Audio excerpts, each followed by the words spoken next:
Here is the Avast Security News Roundup for the week ending February 19th, 2021.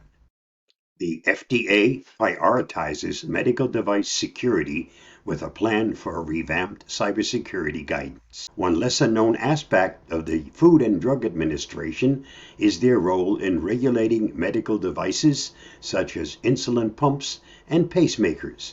Several years ago, they issued their device safety plan. As they stated in the plan, these devices can be vulnerable to security breaches and exploited in a way that could compromise patients' safety. Security threats to the healthcare sector have become more frequent, more severe, and more clinically impactful, as they stated in the 2018 draft document filled with the cybersecurity guidance for new device makers. Indeed, this very issue was a plot point back to 2012 in the TV series Homeland, in which the vice president's character was killed by terrorists who hacked his pacemaker. While this scenario is unlikely, there is clearly a need for better cybersecurity standards with medical devices. More information is available on the FDA website.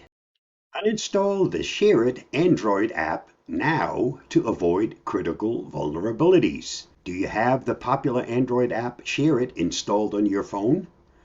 You should uninstall it as soon as possible. Sooner if possible. According to the researchers at Trend Micro, ShareIt suffers from many fatal flaws that could let hackers execute code on your device, install malicious apps, and more. And after 3 months, ShareIt chose to do nothing about the problem. According to Trend Micro, the vulnerabilities would allow bad actors to leak a user's sensitive data and execute arbitrary code with ShareIt permission. ShareIt comes with extensive permission requirements due to being an everything-in-one app. As the name suggests, it started life as a sharing app, which already calls for plenty of permissions needed. But the app ballooned and now is a GIF app, a video player, a song finder, a game store, a movie store, and more. ShareIt developers can leave their users vulnerable to a man-in-the-disk attack. Read more at Ars Technica. North Korea accused of hacking Pfizer. According to Ars Technica, South Korean intelligence officials claim to have learned that North Korea has hacked the servers of pharmaceutical company Pfizer in search of COVID-19 vaccine information. Microsoft reported similar state-sponsored hacks back in November 2020, suspecting Russian threat group Fancy Bear and North Korean group Zinc and Cerium. While North Korea claims to be entirely free of COVID-19 infections, it has requested vaccines from the United Nations and expects to receive about 2 million doses. Both North Korea and Pfizer are not commenting yet on the alleged hack. NCSC warns about supply chain attacks, perhaps in response to the SolarWinds hack, which Microsoft called the largest and most sophisticated attack the world has ever seen. The National Cybersecurity Center in the UK has issued guidance to software developers about protecting the software build pipeline. The SolarWinds hack, suspected to have been carried out by Russian hackers, was enabled by a software supply chain attack, which is when a bad actor injects malicious code into a component used to build the software, essentially creating a built-in malware.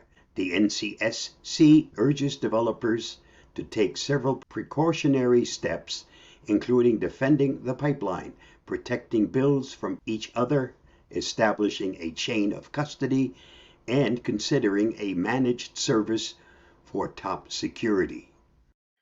Privacy concerns go deeper than identity theft. Wired Politics writer Gilad Edelman published an article this week that brings privacy to the forefront by delving into the possible long-term ramifications of having our individual preferences and biases pieced together and stored in an artificial intelligence database. As entertainment, news, and advertising algorithms pigeonhole each of us deeper into the interests we've exposed to them and which they in turn continue to serve back to us, we lose not only the option of broadening our minds, but also the drive to interact with others.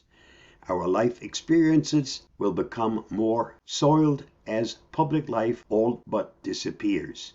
Speaking to the overall topic of privacy, which typically conjures the fear of being spied upon, Edelman writes, the danger is that we focus too much on the creepy individual level stuff at the expense of the more diffuse but equally urgent collective concerns. Watch out for sextortion email scams. Avast researchers have seen a significant rise in the volume of sextortion emails sent since January 11th and have protected users from sextortion campaigns. This would have resulted in over 500,000 incidents worldwide. Sextortion is an emerging online scam that takes advantage of people's fear that their most intimate moments will be exposed to the public. They usually come in the form of emails, which are not only dangerous and unsettling, but can have serious real-world consequences. Tragically, sextortion email scams have even led victims to suicide, including a case involving 5 separate men in the UK and 1 in the US. While sextortion is scary, there are simple steps you can take to better protect yourself against this type of attack. First, if a sextortion email appears in your inbox, stay calm, don't answer it, and do not pay money to the attacker. Nobody will actually blackmail you, it's just a spam.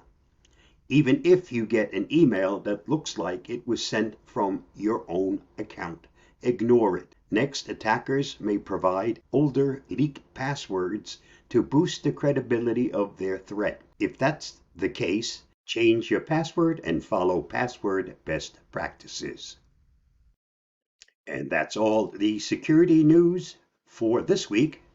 Stay safe, stay secure, and I'll see you next week. Bye-bye.